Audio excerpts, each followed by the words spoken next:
Selamat petang, salam sejahtera. Terima kasih karena bersama dengan saya di Nazilin Unity Channel. Ini paling panas berkaitan dengan seorang ahli parlimen daripada Parti Bersatu yang kini bakal disiasat. Apa pula isunya kali ini? Dipetik daripada Malaysia kini, saudara-saudara sekalian, nampaknya Parti Bersatu makin hari makin malap, makin hari makin dalam masalah. Apabila seorang menteri menggesa supaya Mas Emiriati disiasat berhubung isu dakwaan berkaitan MM2H. Apa cerita nih? Kita teruskan. Menteri Pembangunan Kesenian dan Kebudayaan Tiong King Sing menggesa pihak polis menyiasat ahli parlimen Perikatan Nasional PN kerana dikatakan menghasut. Ini selepas ahli parlimen Masjid Tanah Mas Emiriati Samsudin mendakwa Tiong mengumumkan warga China yang menyertai program Malaysia Rumah Keduaku MM2H akan serta-merta layak mendapat status pemaus tautin tetap PR. Kenyataan berbaur fitnah Mas Emiriati wajar dikenakan di bawah akta hasutan, katanya keterangan kepada poster yang dimuat naik oleh Tiong di Facebook semalam. Dakwaan ahli parlimen PN itu nampaknya berdasarkan pengumuman Tiong pada hari Jumaat bahawa kerajaan memperkenalkan edisi khas MM2H. Edisi khas itu memperkenalkan syarat baru untuk aplikasi MM2H yang kini dibahagikan kepada 3 peringkat, iaitu perak, emas dan platinum. Peringkat platinum memerlukan pemohon memasukkan 5 juta ringgit ke dalam simpanan tetap yang mana mereka boleh mengeluarkan 50% selepas setahun untuk membeli hartanah bernilai RM1.5 juta ke atas atau untuk tujuan pelancongan dan perubatan. Mereka yang layak untuk peringkat platinum juga layak untuk status PR selepas mereka mendapat pas MM2H mereka. Manfaat PR tidak ditawarkan kepada peserta peringkat emas dan perak. Tiong pada Jumaat berkata, edisi khas MM2H itu bertepatan dengan ulang tahun ke-50 hubungan diplomatik Malaysia dan China. Bagaimanapun, dia berkata permohonan untuk program itu terbuka kepada rakyat semua negara. Mas Emiriati dalam catatan di X pagi semalam mendakwa bahawa faedah itu khusus untuk warga China. Dengar cerita YB Menteri Pelancongan buat announcement bagi warga negara China yang sertai dan dapat pas MM2H terus layak dapat PR. Wow, katanya. Selain menggesa dia disiasat kerana menghasut, Tiong dalam jawapannya kepada Mas Emiriati menuduhnya mencampur adukkan fakta dan menghasut perkauman. Program MM2H bertujuan untuk meningkatkan pemulihan ekonomi Malaysia dan terbuka kepada pemohon dari seluruh dunia.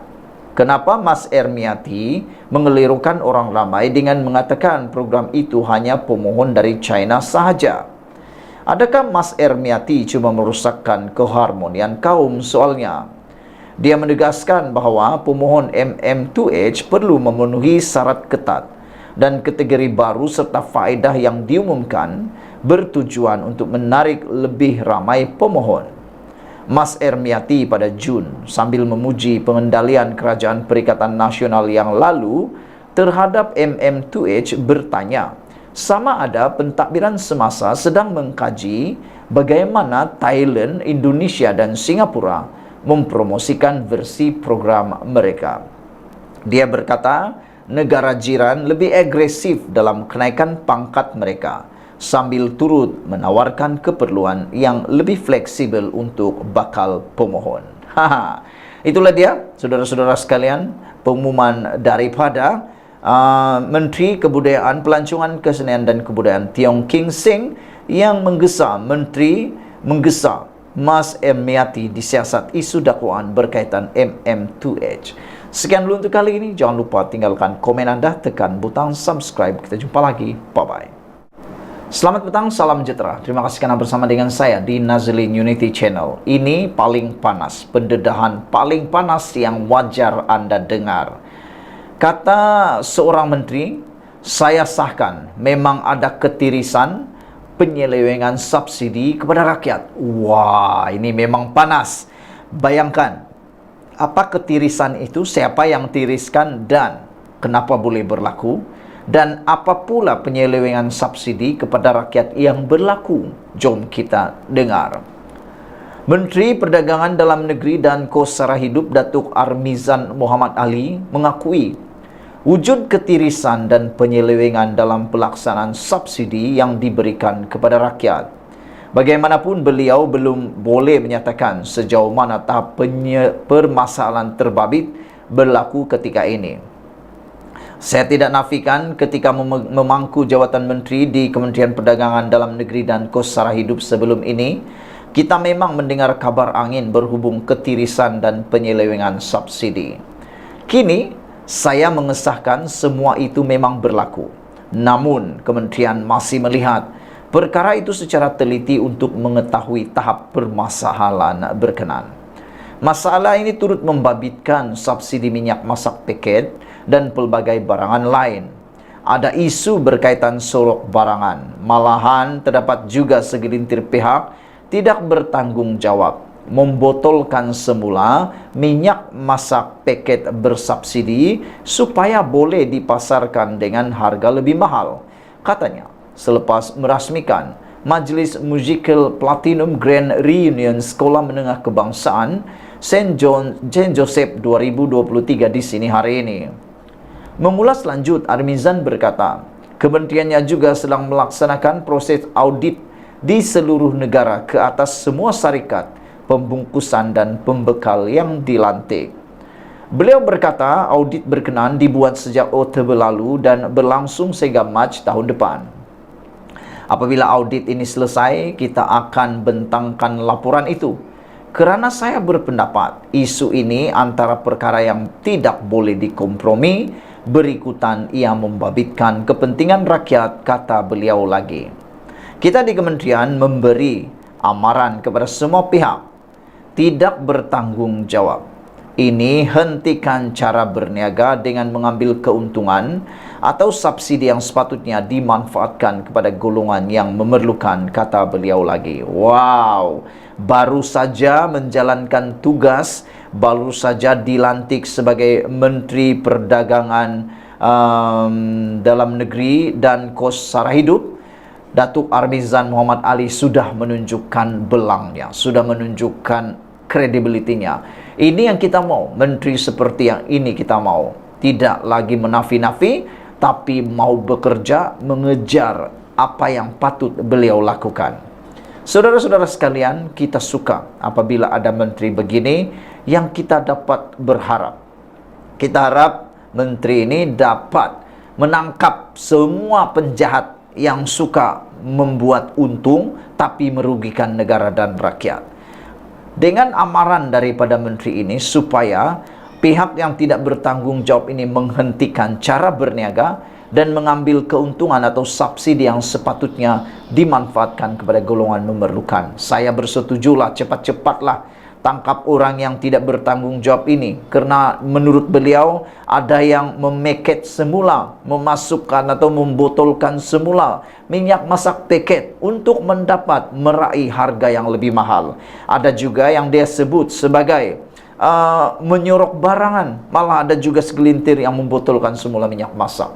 Jadi kita haraplah cepat-cepatlah ditangkap penjahat-penjahat itu. Terima kasih kepada Menteri baru Perdagangan Dalam Negeri dan Kos Sara Hidup ini, yaitu Datuk Armizan Muhammad Ali, yang amat-amat proaktif di dalam melaksanakan tanggung jawab. Semoga dengan kemunculan jelmaan Datuk Allahyarham Salahuddin Ayub ini mampu membuatkan Malaysia keluar daripada masalah kos sara hidup dan dapat membantu mengurangkan kesesakan hidup rakyat Malaysia. Dan kita berharap cepat-cepatlah masalah ketirisan dan penyelewengan subsidi kepada rakyat ini ditangani segera. terbaik Datuk Seri Anwar Ibrahim karena memilih pemimpin daripada Sabah ini. Sekian dulu Malaysia kita punya, kita jaga sama-sama cintai Malaysiaku. Bye-bye. Selamat petang, salam sejahtera. Terima kasih karena bersama dengan saya di Nazilin Unity Channel. Sejak akhir-akhir ini kita lihat terlalu ramai ahli politik yang menjadi peminta sedekah. Janganlah pula kamu panas kalau aku cakap seperti itu. Kenapa kita cakap mereka seakan-akan menjadi peminta sedekah? Kerana kalau kita lihat sekarang, ramai ahli politik bila kalah di mahkamah, bila kalah sesuatu isu, bila kalah atau disaman dan sebagainya, mereka minta tolong daripada orang awam.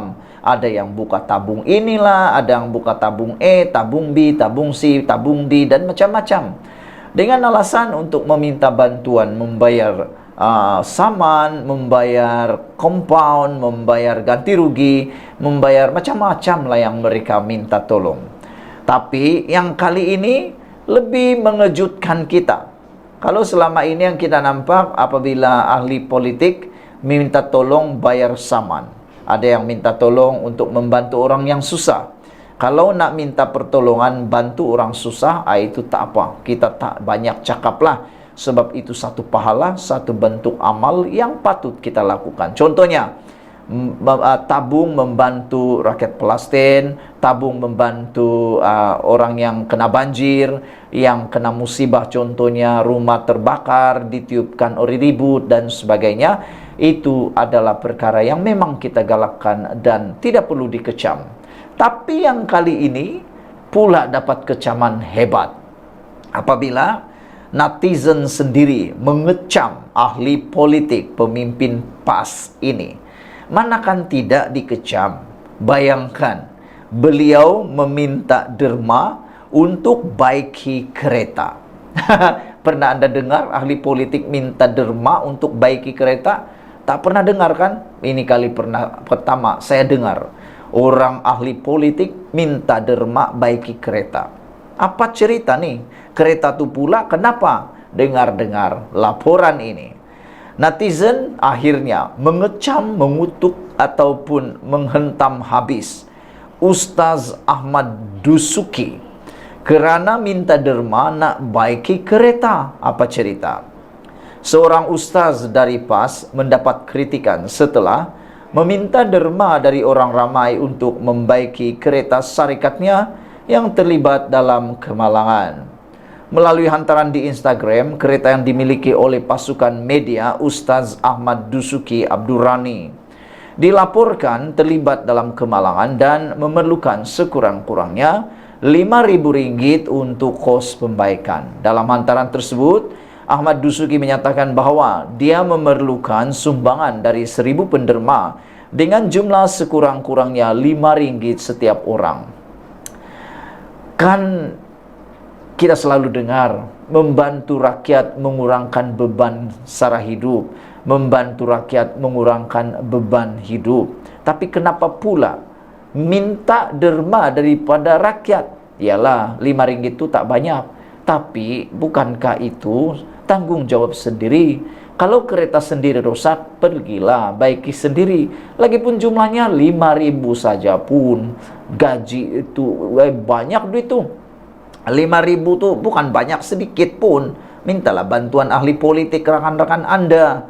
Kan itu lebih afdol. RM100 setiap seorang, 50 orang kan dia, bolehlah dapat sudah RM5.000. Kan tak susah macam itu. Pencarian 1,000 orang penyumbang yang bermurah hati ingin menyumbang RM5 bagi kos pembaikan kereta media UAD Ustaz Ahmad Dusuki, katanya. Kemalangan yang melibatkan kereta itu pada akhir September lepas agak parah apabila melibatkan bahagian depan dan bahagian belakang. Kini kami menggunakan kenderaan pihak lain yang juga perlu dibayar kos sewanya. Kami dimaklumkan oleh pihak bengkel bahawa kos yang diperlukan sekitar RM3.000 hingga RM5.000 untuk membaiki seluruh kerusakan, katanya.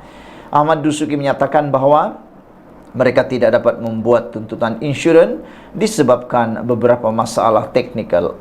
Apa masalah teknikalnya kan? Biasanya kereta ni boleh dapat tuntutan insurans. Yang risau ni jangan-jangan buat pula third party kan. Kalau third party memang susah untuk dapat insurans. Beliau kemudian merayu kepada sesiapa yang sudi menyumbang untuk membantu membaiki pengangkutan media UAD serta menyertakan 2 akaun bank untuk tujuan derma. Jangan-jangan nanti SPRM pula serbu. Walau bagaimanapun, majoriti netizen mengkritik tindakan penceramah tersebut yang dianggap terlalu mudah menagih wang dari orang ramai. PAS sendiri terkenal dengan jolokan Tin Milo kerana sering meminta derma untuk membiayai aktiviti parti mereka. Justru tindakan Ahmad Dusuki meminta derma untuk membaiki kereta turut tidak disenangi oleh pengguna media sosial. Perbezaan bila ditimpa musibah, orang susah usahakan dapat duit. Ustaz pula minta orang komen seorang netizen. Ustaz, kereta saya pun tengah rosak. Boleh kutipkan derma untuk saya, sindir pengguna lain. Tak dapat tuntut dengan insurans sebab beberapa masalah teknikal.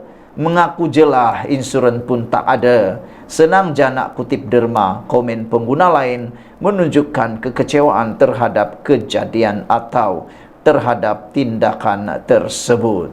Saudara-saudara sekalian, dipetik dari negaramerdeka.com, apa komen anda? Sekian dulu Malaysia kita punya, kita jaga sama-sama cintai Malaysiaku. Bye-bye.